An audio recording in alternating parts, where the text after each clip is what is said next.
सास के कब्जे में बहू। कहानी एक ऐसी औरत की है जिसे अपने आसपास सिर्फ बुराइयां ही दिखाई देती है। अरे सीमा की बहू ने तो उसी के ऊपर केस कर दिया। अरे वो नहीं है राधिका, उसने तो पड़ोसन का घर ही तुड़वा दिया। हे भगवान, कैसे कलयुग में रह रहे हैं हम। माँ जी, वो बुआ जी की बहू है ना नेहा, मैं उसके साथ जा रही हूँ शॉपिंग के लिए। नेहा के साथ? अरे नहीं नहीं, वो तो बहुत ही खराब लड़की है। सुना है भाग कर शादी की थी। अरे भागा तो लड़का भी था ना, अपना बेटा राहुल तो उसी के साथ घूमता है। अरे तुम चुप रहो जी, घर में बहू को बिगाड़ देगी तो झेलना तो हम लोगों को ही पड़ेगा ना। ना बहू ना, चल मैं तेरे साथ चलती हूँ। और बहू सास के साथ चली जाती है। सामने से एक लड़की छोटे कपड़े में जा रही होती है। हाय हाय, कोई शर्म हया तो रह ही नहीं गई आजकल की लड़कियों में। तभी वो लड़की बबली के पैर छूती है। अरे आंटी जी, आप कहाँ घूम रही है? पहचाना नहीं? मैं शशि की बहू। अरे शशि की बहू, वो तो बड़ी संस्कारी औरत थी।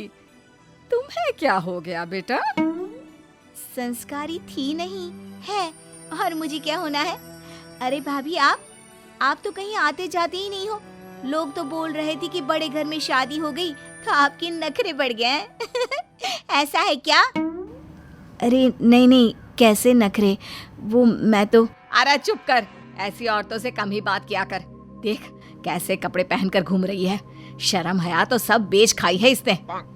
पर माँ जी, इन्होंने आपके पैर तो छुए थे, संस्कार तो पूरी दुनिया ने देखा। अरे छोड़ो ना, मैं ऐसी औरतों का बुरा ही नहीं मानती। किसी को मुंह पर बुरा बोलना, क्या ये संस्कार सही है? देख देख कैसे जबान चला रही है। तू तो बहू इससे दूर ही रहना, वरना तू भी बिगड़ जाएगी। बहू को सास की बात बहुत अजीब लगती है। वो मन में सोचती है, अरे ये क्या बात होती है? किसी में कुछ अच्छा है तो किसी में कुछ, और अपनी समझ भी तो कुछ होती है ना। खैर, सास को डर था कि उसकी बहू किसी ऐसे से ना मिले जो उसे सास के खिलाफ भड़काए। एक रोज बहू घर के फोन से माँ से बात कर रही होती है। हाँ माँ, मैं आऊंगी ना, बस यहाँ थोड़ा काम संभल जाए।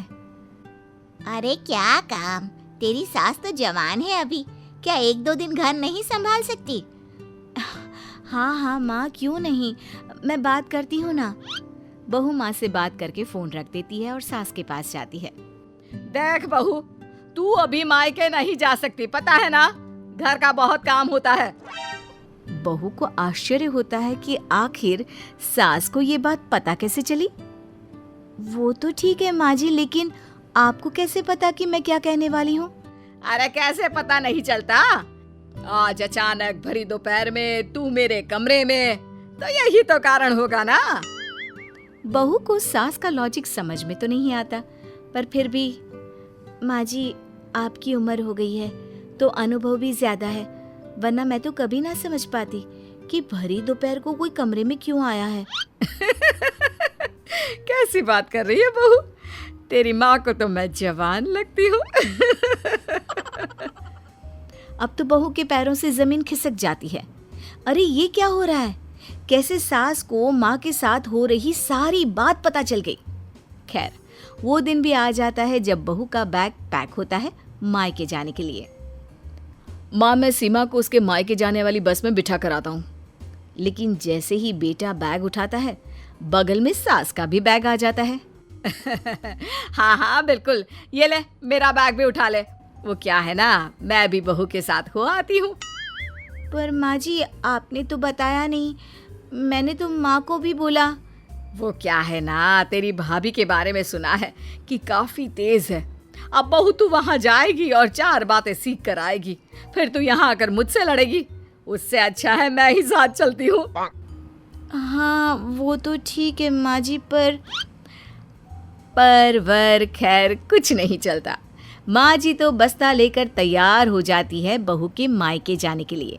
और वहाँ जाकर, अरे बहन जी, आप, सीमा ने बताया नहीं। अंदर से सीमा की भाभी की आवाज आती है। अरे माँ जी, सीमा दीदी आ गई क्या अपनी सास के पंजे से छूटकर? देखा देखा सीमा, मैं क्यों आई साथ में। बेटा ये वो लड़कियां हैं जिनको सास का प्यार पंजा लगता है। अरे मैं नहीं जाने देती अपनी बहू को कहीं भी। कल को कुछ सिखा पढ़ा दिया तो मेरा तो परिवार टूट जाएगा ना, क्यों बहन जी? अब बेटी की सास को गलत तो इस क्या उस जहाँ के लोग भी नहीं कह सकते। और क्या बहन जी, वो ना बहू थोड़ी मजाकिया है हमारी, माफ कर दीजिए। तभी वहाँ बहू की भाभी भी आ जाती है।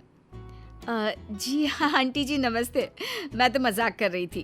कोई बात नहीं बेटा, मजाक मजाक में बस किसी का घर ना टूटे। अरे कैसी बात कर रही हैं आंटी, ये मेरी ननद है, मैं ऐसा क्यों करूँगी? अरे वही तो, वरना आकर तो यहीं रहेगी ना तुम्हारे सर पर, ये भी तो सोचो। सभी को बेटी की सास की बात थोड़ी अजीब लगती है। बहू जरा सीमा की सास का सामान गेस्ट रूम में तो रख दे। और सीमा दीदी का? मेरी बेटी इतने महीने बाद आई है, वो मेरे साथ रहेगी मेरे कमरे में। अच्छा मैं जरा फ्रेश होकर आती हूँ। बहू जरा चल तो मेरे साथ। अब क्या था, सास सीमा को माँ और भाभी के पास अकेले बैठने का मौका ही नहीं देती है। बेटा सोचा था दिल की 2-4 बातें कर लूंगी, लेकिन तेरी सास तो ओहो। तभी भाभी को एक आइडिया आता है।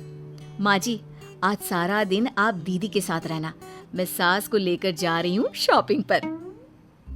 आंटी जी वो क्या है ना, हम लोगों के घर रिवाज है, बेटी की सास आए तो उसे उसकी पसंद की साड़ी दिलानी होती है, तो हम मार्केट चलते हैं ना आज। नई साड़ी के नाम पर सास का मन खुशी से झूम जाता है। हाँ क्यों नहीं, चलो चलो। तभी सीमा आ जाती है। नहीं भाभी, माँ जी नहीं जा सकती, मैंने और माँ ने सासू माँ के साथ सक्सेना आंटी के घर कीर्तन पर जाना है। कहाँ नई साड़ी और कहाँ ईश्वर का कीर्तन? अच्छा फिर सीमा मैं ही ले आती हूँ कोई कॉटन की पीली हरी साड़ी, लेकिन तुम्हारी सासू माँ को अच्छी नहीं लगी तो? अरे नहीं नहीं बहू, मैं आ रही हूँ ना मार्केट शॉपिंग में, तू ना अपनी माँ के साथ कीर्तन में जा, और वैसे भी कीर्तन में तो सिर्फ प्रभु के गाने होते हैं, क्यों? सास बहू की भाभी के साथ निकल जाती है मार्केट, जहाँ वो उसे एक से दूसरी, दूसरी से तीसरी दुकान घुमाती रहती है, और यहाँ माँ बेटी ढेर सारे गप्पे लगाती हैं। तेरी सास को ये समझना चाहिए कि बहू को बांध कर नहीं रखना चाहिए। अरे आदमी गलत संगत में तभी बिगड़ता है जब उसे सही गलत की समझ ना हो। छोड़ना माँ, और बता। माँ बेटी की बातें और उधर सास की मार्केटिंग।